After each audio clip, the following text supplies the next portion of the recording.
সুতরাং নির্বাচন ডিসেম্বরের পরে যাওয়ার মতো একটিও কারণ উল্লেখ করার মতো নেই। এই বিষয়টা আমরা বোঝাতে সক্ষম হয়েছি এবং আমরা আবারও অ্যাপ্রোচ করেছি এবং আজকের বক্তব্যে অধিকাংশ রাজনৈতিক দলের মধ্যে আমরা যেটা দেখলাম যে প্রায় সবাই ডিসেম্বরের আগেই নির্বাচনের জন্য তাদের প্রস্তাব আছে। আমরা আজকে মাননীয় প্রধান উপদেষ্টার আমন্ত্রণে জাতীয় ঐকমত্য কমিশনের দ্বিতীয় পর্বের সংস্কার বিষয়ক আলোচনায় অংশগ্রহণ করেছিলাম। মাননীয় প্রধান উপদেষ্টা নিজেই এই জাতীয় ঐকমত্য কমিশনের সভাপতি। বিভিন্ন রাজনৈতিক দলের প্রতিনিধিদের বক্তব্য আমরা শুনেছি, তিনি শুনেছেন। আমরা আমাদের বক্তব্য উপস্থাপন করেছি। আমরা বলেছি সংস্কার কমিশন যথেষ্ট সময় ইতিমধ্যে অতিবাহিত করেছেন।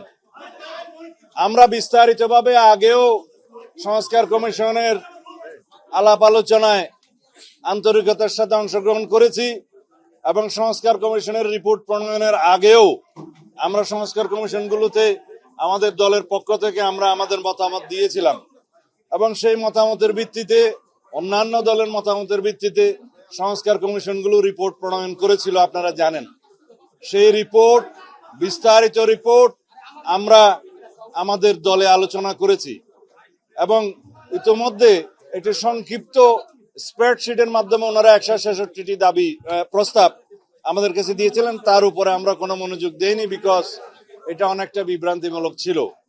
আমরা সংস্কার কমিশনের রিপোর্টগুলোর উপরে, বিস্তারিত রিপোর্টের উপরে আমরা আমাদের বিস্তারিত মতামত প্রদান করেছি, দফাওয়ারি মতামত প্রদান করেছি, সেই বিষয়ে সময়ে সময়ে আপনাদেরকে অভিহিত করেছি এবং পরবর্তীতে গঠিত জাতীয় ঐক্য কমিশনের আহ্বানে আমরা আলাপ আলোচনা করতে গিয়েছিলাম সংস্কার বিষয়ে।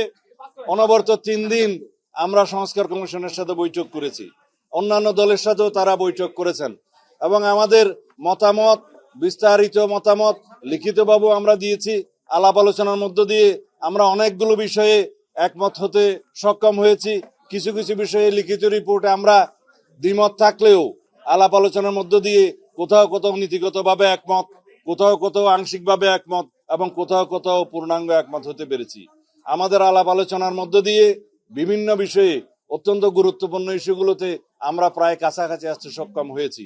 এখনো দ্বিতীয় পর্যায়ের আলাপ আলোচনায় ওনারা যেভাবে আমাদের সাথে আলাপ করেছেন তাতে মনে হয়েছে কিছু কিছু জাতীয় গুরুত্বপূর্ণ বিষয়ে, বিশেষ করে সংবিধান সংক্রান্ত কিছু কিছু ইস্যুতে তারা একমত হওয়ার জন্য সমস্ত দলগুলোর সাথে আলোচনা করবেন।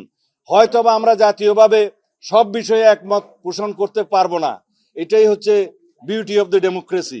কিন্তু আমরা আলাপ আলোচনা করব, আমরা কোথাও কোথাও দ্বিমত পোষণ করব, কোথাও কোথাও হয়তো আমরা একমত হতে পারবো, কোথাও আমরা একমত হওয়ার কাছাকাছি আসতে পারবো। এইভাবেই একটা জাতীয় ঐক্যমত্য সৃষ্টি হবে। সকল বিষয়ে যদি ঐক্যমত্য সৃষ্টি হয় সকল রাজনৈতিক দলের মধ্যে, স্টেক হোল্ডারদের মধ্যে, তাহলে হবে সেটা একটা অনন্য অপূর্ব জিনিস। সেটা আমি এতটা বেশি আশা করতে পারবো না, কারণ বিভিন্ন মতাদর্শে বিশ্বাসী বিভিন্ন রাজনৈতিক দলের বিভিন্ন রকমের বক্তব্য থাকবে, দৃষ্টিভঙ্গি থাকবে, দৃষ্টিকোণ থাকবে। আমরা সেইটাই গ্রহণ করব যেটা এই জাতির জন্য বৃহত্তর স্বার্থ সংরক্ষণ করবে। আমরা গ্রহণ করব যেটা জাতীয় ভিত্তিতে গৃহীত হলে এই জাতির মধ্যে একটা ঐক্য সৃষ্টি হবে। আমরা তাই প্রস্তাব করব যে এই প্রস্তাবগুলো গৃহীত হলে একটি সুন্দর শক্তিশালী গণতান্ত্রিক রাষ্ট্র হবে। এখানে আমাদের মধ্যে চেক অ্যান্ড ব্যালেন্স প্রতিষ্ঠিত হবে, রাষ্ট্রের সকল অঙ্গের মধ্যে একটি ভারসাম্য অবস্থা সৃষ্টি হবে, তার মধ্য দিয়ে একটা হারমোনিয়াস কোঅপারেশন হবে in between all the organs of the state. এবং সেই একটা পরিস্থিতি সৃষ্টি করার জন্য আমরা দীর্ঘ সংগ্রাম করেছি, আমরা গণতান্ত্রিক আন্দোলন করেছি, ফ্যাসিবাদ বিরোধী রক্তক্ষয়ী এই গণ অভ্যুত্থানের মধ্য দিয়ে আমরা এই সংগ্রামে বিজয়ী হয়েছি। সেই জন্য আমরা আমাদের শহীদের রক্তের আকাঙ্ক্ষা অনুযায়ী, এদেশের জনমানুষের প্রত্যাশা অনুযায়ী আমরা একটি গণতান্ত্রিক সমাজ এবং রাষ্ট্র বিনির্মাণের জন্য আমরা অবশ্যই সেই সমস্ত বিষয়গুলোকে আমরা বিবেচনা করব, যে এই বিষয়গুলো আমরা গ্রহণ করলে, এই জাতি গ্রহণ করলে, বিশেষ করে ঐক্যমতের ভিত্তিতে গ্রহণ করলে একটি শক্তিশালী রাষ্ট্রীয় কাঠামো আমরা গঠন করতে পারবো এবং তার মধ্য দিয়ে আমরা একটা বিপুল সংখ্যক জনগোষ্ঠী, এই দেশের সমগ্র জনগোষ্ঠী আমরা আমাদের আকাঙ্ক্ষাকে বাস্তবায়ন করতে পারবো। অবশ্যই আমরা মনে করি ডিসেম্বরের ভিতরে নির্বাচন অনুষ্ঠান করা জাতীয় সংসদের খুবই সম্ভব এবং এর আগেই জরুরি ভিত্তিতে যে সমস্ত সংস্কার করা প্রয়োজন, বিশেষ করে নির্বাচনমুখী, সেই সংস্কারগুলোকে চিহ্নিত করে আমরা ঐক্যমতের মাধ্যমে সেগুলো বাস্তবায়ন করি এবং সেই এমন কোনো সংস্কার নাই যেগুলো 1 মাসের মধ্যে বাস্তবায়ন করা সম্ভব হবে না। আমরা ইতিমধ্যে আজকে রিপোর্ট পেয়েছি, আইন মন্ত্রণালয়ের অধীনে অনেকগুলো অর্ডিন্যান্স এবং অনেকগুলো সংশোধনী এসছে বিভিন্ন সেক্টরে, যেগুলো অলরেডি বাস্তবায়ন হয়েছে। আরো অনেকগুলো বাস্তবায়নের প্রক্রিয়ায় আছে, সেগুলো অর্ডিন্যান্সের মাধ্যমে করা সম্ভব, নির্বাহী আদেশের মাধ্যমে করা সম্ভব, এমনকি কিছু কিছু সংস্কার তো অফিস আদেশের মাধ্যমে করা সম্ভব। সেগুলোর জন্য বিশেষ করে সংবিধান সংশোধনী ব্যতি রেখে অন্যান্য সকল সংশোধনী যেগুলো একমত হবে সংস্কার প্রস্তাব, সেগুলো অর্ডিন্যান্সের মাধ্যমে, নির্বাহী আদেশের মাধ্যমে, অফিস আদেশের মাধ্যমে 1 মাসের ভিতরে বাস্তবায়ন করা সম্ভব, সেটা আমরা বুঝিয়ে দিয়েছি। সুতরাং নির্বাচন ডিসেম্বরের পরে যাওয়ার মতো একটিও কারণ উল্লেখ করার মতো নেই। এই বিষয়টা আমরা বোঝাতে সক্ষম হয়েছি এবং আমরা আবারও অ্যাপ্রোচ করেছি। এবং আজকের বক্তব্যে অধিকাংশ রাজনৈতিক দলের মধ্যে আমরা যেটা দেখলাম যে প্রায় সবাই ডিসেম্বরের আগেই নির্বাচনের জন্য তাদের প্রস্তাব আছে।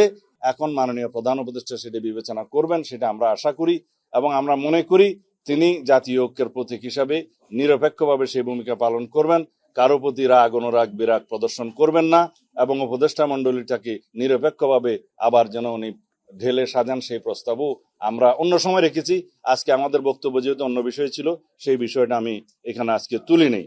তবে আমরা মনে করি জাতি তার কাছে চূড়ান্ত নিরপেক্ষতা আমরা আশা করি।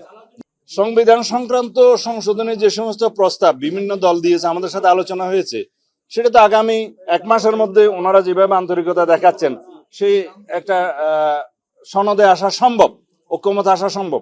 কিছু কিছু বিষয়ে অবশ্যই দ্বিমত থাকবে, সব দল তো সব বিষয়ে একমত হবে এমন আমরা আশাও করি না। তবে যেগুলো ঐক্যমতে আমরা আসতে পারবো সেই বিষয়গুলো অবশ্যই জাতীয় সংসদের পরবর্তী গঠিত জাতীয় সংসদে সেগুলো সংশোধনী হবে, কিন্তু তার আগে ঐক্যমতের ভিত্তিতে সনদ স্বাক্ষরিত হলেই যথেষ্ট। সেটা আমাদের ইলেকশন ম্যানিফেস্টোতে আসবে এবং জাতির কাছে একটা এটা অঙ্গীকার হিসেবে থাকবে। আমার কাছে মনে হয়েছে ওনারা যথেষ্ট আন্তরিক, তবে ওনারা ইতিমধ্যে যথেষ্ট সময় ক্ষেপণ করেছেন। আশা করি আর বেশি সময় নেবেন না, এই মাসের মধ্যে সবকিছু কম্পাইল করা সম্ভব হবে বলে মনে করি।